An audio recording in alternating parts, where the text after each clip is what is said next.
வணக்கம். கடந்த வாரம் இலங்கை சட்டக்கல்லூரியால் ஏற்பாடு செய்யப்பட்ட, அதாவது மனித உரிமை செயற்பாடு குழுவால் ஏற்பாடு செய்யப்பட்டிருந்த சிறைச்சாலை பார்வையிடல், அதாவது நாங்கள் வெளியில் பார்வையிடல, உள்ளுக்குள்ள சிறைச்சாலைக்குள்ளே சென்று கைதிகளுக்கு பக்கத்திலேயே நெருக்கமாக நின்று அவர்களுடைய செயற்பாடுகள், அவர்கள் எப்படி கவனிக்கப்படுகிறார்கள் சொல்லி ஒரு என்ன சொல்கிறது, ஒரு கண்காணிப்பு கூட வச்சுக்கொள்ளலாம். அதை நாங்கள் கடந்த வாரம் எங்களுக்கு அதை ஏற்பாடு செய்யப்பட்டிருந்தது.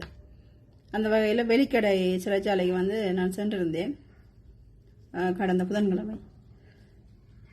திரும்பி வரும்போது உண்மையாக மிக்க வேதனையுடன் நான் அங்கிருந்து திரும்பி வந்தேன். ஏனென்றால் அங்கே இருக்கக்கூடிய அந்த கைதிகளை பார்க்கும்போது ஏற்பட்ட அந்த மனத்தாக்கம் நிச்சயமாக அது ஒரு கிட்டத்தட்ட 2-3 நாள் நீடித்தது.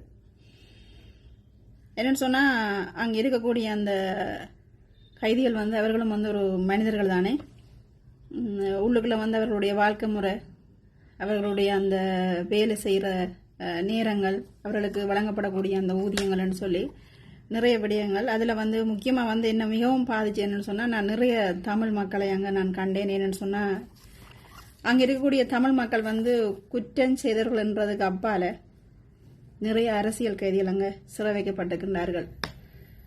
அப்போது நான் போன உடனே அங்கே இருக்கக்கூடிய அந்த மனித உரிமை செயற்பாடுகளிடம் கேட்டு, நான் அரசியல் கைதிகளும் இதுக்கு உள்ளடங்குகின்றார்கள், அவர்கள் எங்கே வைத்திருக்கின்றீர்கள் என்று கேட்டபோது அவர் சொன்னார், இங்கே எல்லோரும் கலந்து தான் இருக்கின்றார்கள். இங்கே ஆயுள் தண்டனை கைதிகளும் இருக்கின்றார்கள், மரண தண்டனை கைதிகளும் இருக்கின்றார்கள், போதை வஸ்து பாவிதர்களும் இருக்கிறார்கள், அரசியல் கைதிகள், அதாவது சொல்றது பயங்கரவாத தடை சட்டத்துக்கு கீழே கைது செய்யப்பட்ட அரசியல் கைதிகளும் இங்கே இருக்கிறார்கள், அரசியல்வாதிகளும் இங்கே இருக்கின்றார்கள். அப்போது நான் நிறைய என்னுடைய கண்கள் தேடியது நிறைய தமிழ் மக்களுடைய அந்த முகத்தை தான். அவர்கள் பார்க்கவே தெரிந்தது. என்னன்னு சொல்றது, அந்த காலை வேளையில் என்ன சொல்ற, இங்கே வெளியில் இருக்கக்கூடிய மாதிரி தொலைபேசிகளோ வேற அவர்களுக்கு அந்த வேலைகளும் இல்லை.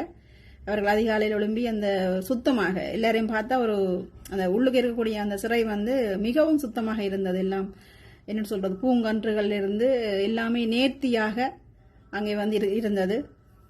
அழகான பூங்கன்றுகள், அதற்குரிய அந்த புல்லுகள், அங்கே இருக்கக்கூடிய அதற்குரிய கல்லுகள், அதற்குரிய வர்ணப்பூச்சிகள்னு சொல்லி எல்லாமே இவர்கள் செய்து கொண்டிருந்தார்கள்.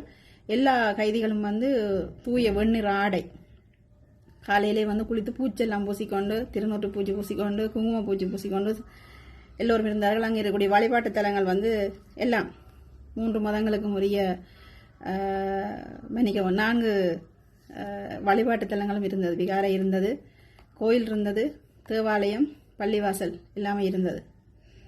அப்போது நான் அதில் செல்லும் போது பார்த்தீங்கன்னு சொன்னால், அந்த வேலைகள் செய்து கொண்டிருந்தார்கள். அதாவது தும்பு மூலம், தேங்காய் தும்புகள் மூலம் கால் மிதி, மற்றது கயிறு திரித்து கொண்டிருந்தார்கள். அதை விட இரும்பு வேலைகள், அந்த பெரிய பெரிய கேட், பாக்குவட்டி, குறாடுகள் சம்பந்தமான எல்லா வேலைகளும் அங்கே இடம்பெற்று கொண்டிருந்தது. அதை விட தையல் வேலை, மற்றது தோல் மூலமாக அந்த கைப்பைகள் அதில் தைக்கிற வேலை, மற்றது இந்த சலவை இயந்திரம் மூலமாக உடுப்புகள் துவைத்து அதை அயன் பண்ணி கொண்டெல்லாம் இருந்தார்கள். அப்போ நான் ஒரு இடத்துல கடந்து செல்லும் போது எல்லோருமே என்னோட எல்லோருமே சிங்களவர்கள், நான் மட்டும்தான் ஒரு தமிழர். அப்போ என்னுடைய பொட்டு பார்த்த இன்னும் தெரியல. அதில் இருவர் நேரடியாக நாங்கள் கதைக்கலாம், ஆனால் அவர்கள் கதைக்க முடியாது எங்களுடன். நாங்கள் அவர்களோட கதைச்சு அவர்களுக்கு அது பிரச்சனை. ஏன்னா எங்களோட காவல்துறையும் கொண்டிருந்தது கண்காணிப்பில். எங்களை எல்லாம் எண்ணித்தான் விட்டார். என்ன எங்கள் ஒரு ஆள் இல்லாமல் போய் இன்னும் ஒரு கைதி வெளியேறிவிடக்கூடாதுன்னு சொல்லி இந்த மிகவும் ஒரு கட்டுப்பாடாக மிகவும் பாதுகாப்போட நடந்து கொண்டார்கள். அப்போது நான் அவதானித்தேன், தமிழில் நிறைய தங்களுக்குள்ளே பேசிக்கொண்டார்கள். எங்களுக்கு இங்கே நிறைய சட்ட உதவி தேவைப்படுகின்றது, எங்களுக்கு எங்களை பார்ப்பதில்லை, சட்ட அதிகாரிகள் பார்க்கறது கிடையாது, எங்களுக்கு வேலைகளை அதிகமாக வழங்குகின்றார்கள் சொல்லி நிறைய விடயங்களை எங்களோட பேசிக்கொள்ற மாதிரி தங்களுக்குள்ளே பேசிக்கொண்டார்கள். அதை எல்லாத்தையும் கடந்து அவர்களை பார்க்கும்போது உண்மையில் எனக்கு ஏனோ மனம் சரியாக வேதனைப்பட்டது.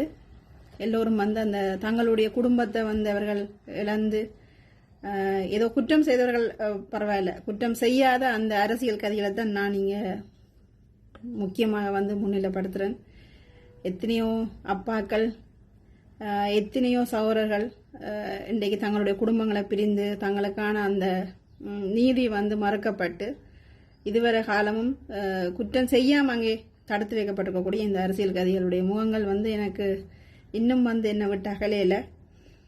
நிச்சயமாக இருக்கக்கூடிய மனித உரிமை செயற்பாளர்கள் சொல்லியிருந்தார்கள், மாதம் ஒரு தடவை நிச்சயமாக அங்கே சட்டத்தரணிகள் வந்து அவர்களுக்குரிய அந்த சட்ட உதவிகளை வந்து மனிதாபிமான அடிப்படையில் வழங்க வேணும், ஆனால் யாரும் வருவது கிடையாதுன்னு சொல்லி. அந்த வகையில் அந்த வெளிக்கட்ட சிறைச்சாலை வந்து எனக்கு எப்போவுமே வந்து ஒரு அந்த வெளிக்கட்ட சிறைச்சாலை மேலே வந்து ஒரு தனி ஈர்ப்பு உண்டு. என்னன்னு சொன்னால், என்னுடைய தந்தை அங்கே பணியாற்றியிருக்கார். அதை விட என்னுடைய தம்பிகள் வந்து இந்த பயங்கரவாத தடைச்சட்டத்துக்குள்ள கைது செய்யப்பட்டு அங்கேருந்து மீண்டவர்கள். எப்போவுமே அந்த இடத்த நான் கடந்து செல்லும் போது எனக்கு அதுக்குள்ள ஒரு வலி ஒன்று ஏற்பட்டு வரும். ஆனால் இந்த கடந்த வார அந்த என்னன்னு சொல்கிறது, அந்த கைதிகளிடம் நாங்கள் சென்று பார்வையிட்டது மிகப்பெரிய ஒரு தாக்கம். அங்கே இருக்கக்கூடிய அந்த திருநூற்று பூச்சுடன் நான் கண்ட அத்தனை கைதிகளும் நிச்சயமாக அரசியல் கைதிகளாக தான் இருக்க வேண்டும் கட்டாயமாக என்பது எனக்கு கிட்டத்தட்ட 195% உறுதியாக தெரிந்தது. அதைவிட வேறு அரசியல்வாதிகளையும் நான் அங்கே கண்டுட்டேன். அவர்கள் தெரிந்தான் அவர்கள் எப்படியான ஒரு ஒரு ஆடம்பரமாகவோ இல்லை தங்களுடைய சலுகையோடு வாழக்கூடிய ஆக்கள். ஆனால் இந்த இவர்கள் வேலைகள் செய்து கொண்டிருக்கும்போது நிச்சயமாக அங்கே அவர்களுடைய அந்த வாழ்க்கை முறை எண்ணி பார்க்கும்போது ஒரு என்ன சொல்கிறது, கையில் அவர்களுக்கு எந்த விதமான ஒரு தொலைபேசி எதுவுமே இல்லை. காலையில் எழ வேண்டியது அப்படியே இருக்கும்போது நேரம் போகிற கூட தெரியாது, என்ன நேரம் கூட தெரியாது. அப்படியே வாழக்கூடிய அந்த அவர்கள் ஒரே மாதிரி உடுப்பு அணிந்து நாங்கள் வரிசையாக செல்லும்போது அங்கே இருந்தெல்லாம் ஓடி வருகின்றார்கள். யாரோ ஆக்கள் உள்ள வரையினும் பார்க்கறதுக்காக, அந்த மனித வாசம் இல்லாமல் இருக்கிறவர்கள் புதிதாக வருகிறார்கள். ஓடி வந்து யாருன்னே தெரியாது எல்லாரையும் பார்த்து புன்னகைக்கின்றார்கள், இதெல்லாம் கதைக்கின்றார்கள். அப்போ இப்படி ஒரு இடமும் இந்த சிறைக்குள்ள அது அப்படியான ஒரு இடம் இருக்குன்னு சொல்லி வாழ்க்கையில் முதல் தடவை நான் தெரிஞ்சு போனேன். உள்ளுக்கு எப்படி இருக்குமென்றது இந்த முறை தான் நான் முதலாக பார்த்துருக்கின்றேன். ஆனால் நிச்சயமாக வந்து அவ்வளவு சுத்தம், வெளியால் இருக்கக்கூடிய நரகம் அங்கே இல்லை.